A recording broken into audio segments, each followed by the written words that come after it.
వస్తుంది. నువ్వు ఇట్లే ప్రవర్తించావు అనుకో, నువ్వు ఇంతే అన్యాయంగా మాట మొదలుపెట్టావు అనుకో, ఈ రోజు కోసారి కృష్ణమురళి ఎలాగైతే ఇబ్బందులు పడుతున్నాడో నీకు కూడా సేమ్ ఇబ్బందులు. ఆ కృష్ణమురళికి పెద్ద సమస్యలు లేవు. నువ్వు గంటకు 10 మాత్రలు తింటావు. నువ్వు ఆలోచించుకో ఒకసారి, ఎందుకు అనవసర వివాదాలకు ఇబ్బందులు పడతావు? నువ్వు చేసిన పాపాలకు, నువ్వు చేసిన దురాక్రమాలకు, నువ్వు చేసిన హత్య రాజకీయాలకు గంటకు 10 మాత్రలు తింటున్నావు ఈరోజు. మాకు ఆ ఇబ్బందులు లేవు. నన్ను టీఆర్జీలకు పంపించినా కూడా ఓ సంవత్సరం వస్తా. నేను ఇప్పుడే కాదు, నీ గవర్నమెంట్ ఉండి నువ్వు నీ చుట్టుపక్కల ఉన్న 100 మాదిగలు, నీ ఇంకా కొంతమంది ఉన్నారు అబ్బాయి గుర్తొస్తున్నారు.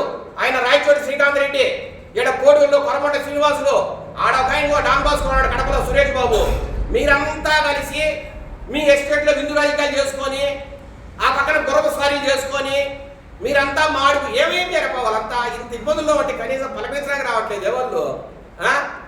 బాగున్నప్పుడు లెక్కలు మాడుకొని బాగలేనప్పుడు విలువలు మాట్లాడతారంటారు చూడు. మన ఆయన మాటల మాంత్రికుడు త్రివిక్రమ్ గారు చెప్తారు. ఆ సినిమా డైలాగ్ గుర్తొస్తుంది నాకు ఈరోజు. ఏది వాళ్ళంతా ఏమైపోయారు? ఏడో వాడు వచ్చి ప్రెస్ మీట్ పెట్టాలి కదా ఇప్పుడు. నీ ఎస్టేట్కి వచ్చి ఫుల్లుగా కుమ్మి తాగి ఏమి తిని ప్రెస్ మీట్ పెట్టాలి కదా ఇప్పుడు.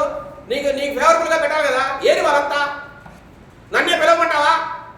రాయచోటి శ్రీకాంత్ రెడ్డిని, కొరమటి శ్రీనివాసుల్ని, సురేష్ బాబుని పిలవమంటావా? కేవలం మేడా మల్లికార్జునుడి మీద పంతం తీర్చడానికో, కసిర్చుకోవడానికో, లేకపోతే ఆయన సాగనంపడానికి మాత్రమే మీరంతా కలుస్తారా? లేదు నీకోసం కూడా వస్తారా? నీవు ఇంత ఇబ్బందుల్లో ఉన్నావు ఈరోజు. ఏం రాలేదు వాళ్ళంతా. ఎంత అన్యాయమప్ప. నిన్ను ఇంత ఒంటరిగా వదిలేశారు ఈరోజు అందరూ కలిసి. ఎందుకు వదిలేశారు చెప్పనా? నీ గబ్బును వాళ్ళు పూసుకోలేకపోతారు. నువ్వు చేసిన గబ్బు వెబ్లాంగా కనబడతా ఉంటే వాళ్ళు ఏం చేయగలరు పాపం. అందుకనే వాళ్ళు పూసుకోకూడదనే నీ దగ్గరికి రాకుండా దూరంగా ఉంటారు. ఆ రోజు విధి లేని పరిస్థితి. నువ్వు నీ బాస్ మిథున్ రెడ్డి మీరు చేసే రాజకీయాలతో తట్టుకోలేకనే నీకు వచ్చి కలుస్తా ఉన్నారు. ఎందుకు లేదు కళ్ళం పని. ఈరోజు నీకు గొప్ప అర్థమైంది కాబట్టి ఆ గబ్బు మీరు పూసుకోలేమని వాళ్ళు దూరంగా ఉంటారు. అంతే సింపుల్.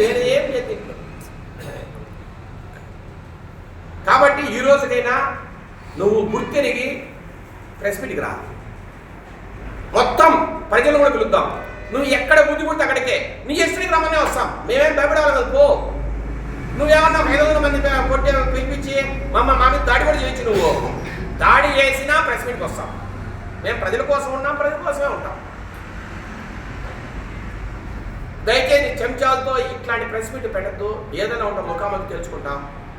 లేదంటే రేపటి నుంచి మీరు ఎవరు ప్రెస్ మీట్ పెట్టినా మా నాయకులు రోజు మాట్లాడతారు. నీ చరిత్ర అంతా తవ్వుతూనే ఉంటాం. నీకు ఎమ్మెల్యే అనడతవేడి పడకముందరే, నువ్వు జైలుకు పోకముందరే మా ఓళ్ళు మాడే మాటలకే నువ్వు అర్థం నశించిపోతావు. కాబట్టి ఈ రోజు నేను తెలివి తెచ్చుకొని బుద్ధిగా మసులుకోమని హెచ్చరిస్తూ సెలవు తీసుకుంటున్నాను.